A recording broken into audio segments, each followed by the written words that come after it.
Bigger Picture, Chapter 15. Taking the Leap.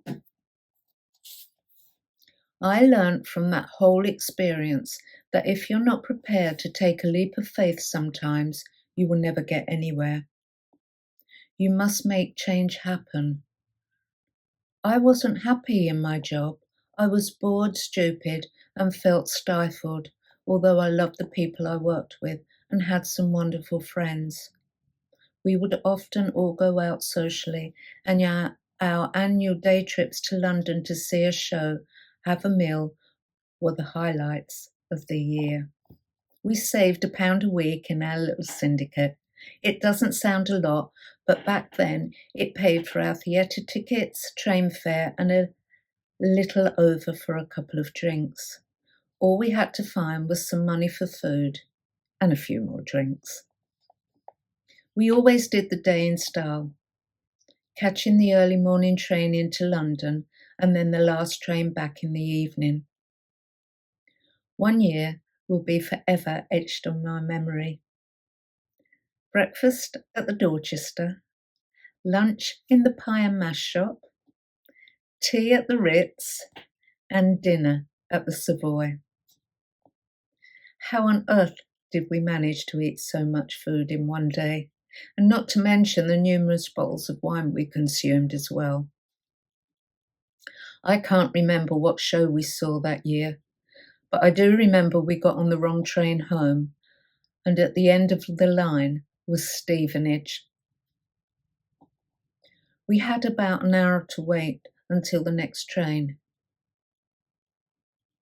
So we ended up in the pub by the station. Funny how every station has a pub close by. When we opened the door, the smoke and smell of cannabis hit us like a force field. It was about 10:30 at night, and the pub was heaving with young people. It must have been a well-known den of iniquity.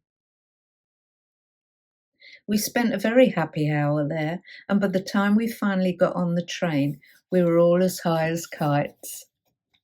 Anyway, I digress from the point I'm trying to make here. By changing my job, I took a great leap of faith.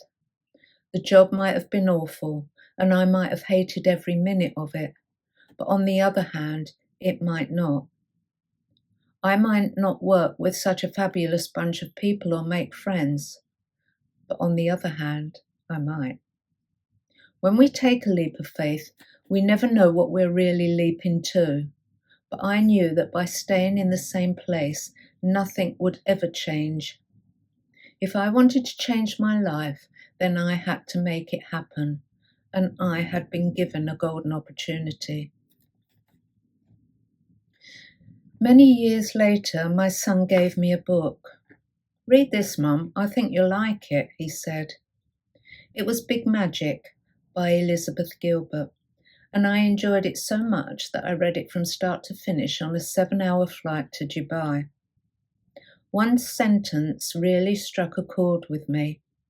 It was something along the lines of, opportunities float by us all the time, and if we don't grab them as they pass, they float on to the next person who may very well grab them and turn them into something fabulous.